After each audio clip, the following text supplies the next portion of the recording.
England کے prince Charles اس نے اپنے ایک خطاب میں کچھ یوں اسلام کی تعریف کی اور اسلامی تہذیب کی تعریف کی.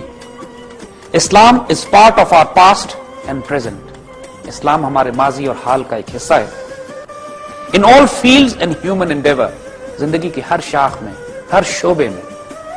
It has help to create modern Europe. جدید یورپ کو اسلام نے تیار کیا ہے. یہ بات اگر آپ کو ناقابل یقین لگتی ہے تو آئیں کچھ مثالیں ہم آپ کو اور دیتے ہیں. پورے یورپ میں جو کچھ آج آپ دیکھ رہے ہیں، چاہے وہ ان کی کنسٹرکشن ہے، چاہے انگلش کے اندر وہ الفاظ ہیں جن کا تعلق سائنس اور ٹیکنالوجی کے ساتھ ہے، ان تمام کی بنیاد مسلمان آرکیٹیکچر، مسلمان سائنس اینڈ ٹیکنالوجی یا عربی زبان پر ہے. پورے یورپ میں جو گوتھک اور ٹیوڈور آرکیٹیکچر ہے، جو ان کے قلعوں کا، ان کے بڑے بڑے محلات کا آرکیٹیکچر ہے، اس کی بنیاد اندلسیہ سے شروع ہوتی ہے. مسلمان آرکیٹیکچر جو اسپین سے یورپ پہنچا ہے، اس کے بعد اس کو آپ پوری دنیا میں یورپینز کے طرز تعمیر میں نمایاں دیکھتے ہیں. خاص طور پہ آرچز، کیونکہ جو آرچ، گول آرچ اور پوائنٹڈ آرچ ہیں، یہ خاص طور پر مسلمان کنسٹرکشن تھی جو اپنی خوبصورتی اور مضبوطی کی وجہ سے پوری دنیا میں مقبول ہوئی. آج بھی مسلمانوں کی تمام خوبصورت عمارات کو آپ دیکھیے کہ اس میں آرچ، چاہے وہ پوائنٹڈ آرچ ہو یا گول آرچ ہو، مسلمان کنسٹرکشن کی ایک بنیاد ہے. اور یورپ میں بھی تمام بڑے بڑے قلعے، حتیٰ کہ اگر آپ ڈزنی لینڈ کے، والٹ ڈزنی کے قلعے بھی دیکھیے جو فینٹیسی ورلڈ میں بناتے ہیں، ان کے اندر وہی مسلم آرکیٹیکچر دکھائی دیتا ہے جو اندلسیہ میں تھا. اگر آپ کو دنیا کی تمام بڑی بڑی یونیورسٹیز، اسٹینفورڈ، آکسفورڈ، ان کی بنیاد، ان کی کنسٹرکشن، ان کا طریقہ کار اندلسیہ کے مسلمان آرکیٹیکچر سے لیا گیا. آکسفورڈ یونیورسٹی کی تو بنیاد ہی الازہر کو دیکھ کے رکھی گئی، جو آکسفورڈ یونیورسٹی سے کم از کم 200 سال پہلے مصر میں قائم کی گئی تھی. یہ جو لفظ کالج ہے، انگریزی میں کالج یا کالجیٹ کا لفظ استعمال ہوتا ہے، اس کی بنیاد عربک کلیات ہے. کلیہ یعنی لا، جس طرح کلیات اقبال ہم اس طرح جانتے ہیں. آج بھی پاکستان اور عرب دنیا میں یونیورسٹی کی فیکلٹیز کو کلیات کہا جاتا ہے. یہ لفظ کلیات عربی کا جو ٹرانسلیٹ ہو کے کالجیٹ یا اب کالج کی شکل میں ہمارے سامنے آیا ہے. آپ کو یہ بات ناقابل یقین لگے گی کہ امریکہ کا شہر، امریکہ کی ریاست کیلیفورنیا، اس کا نام کیلف ہارون رشید، خلیفہ ہارون رشید کے نام پہ رکھا گیا ہے.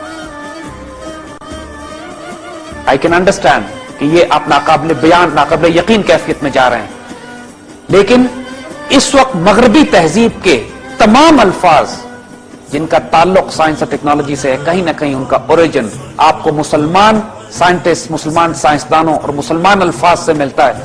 اور یہ مغرب کی اس ایکنالوجمنٹ کو ریکگنائز کرتا ہے کہ جو اسلامی تہذیب کی طرف وہ ادب اور احترام کی نگاہ سے دیکھتے رہیں.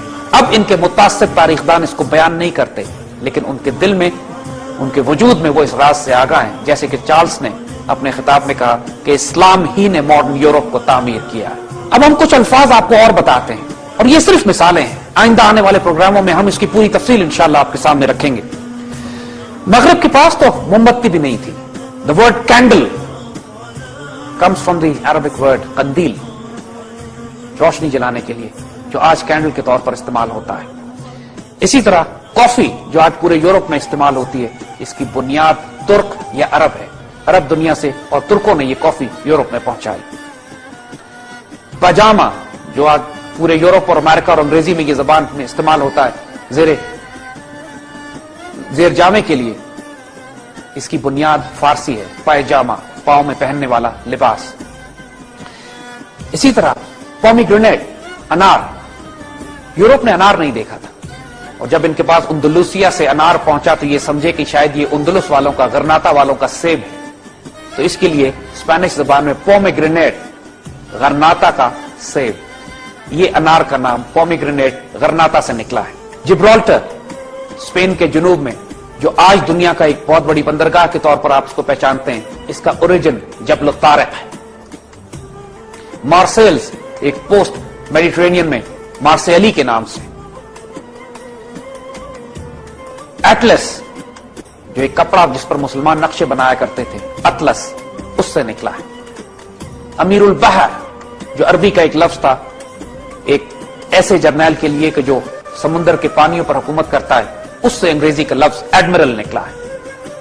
اور اس طرح کے ہزاروں الفاظ کہ جن کا اوریجن، جن کے روٹس اسلامک ہیں، اور یہ تمام اس دور کی ہیں جس دور کو آج ہم قرون اولا کے نام سے یاد کرتے ہیں، کہ جو حضور صلی اللہ علیہ وآلہ وسلم کے نبوت کے وقت سے لے کر زوال اندلسیہ تک تقریباً 1492 عیسوی میں 800 سال کا یہ عرصہ انسان کی تاریخ کا سب سے رومانوی، سب سے حیرت انگیز، سب سے جدید ترین اور سائنٹیفکلی ڈیولپڈ ایرا ہے، جو کہ یورپ کی زبان میں ان کے لیے ڈارک ہے۔ 1170 عیسوی میں انہوں نے آکسفورڈ یونیورسٹی انگلستان میں بنائی۔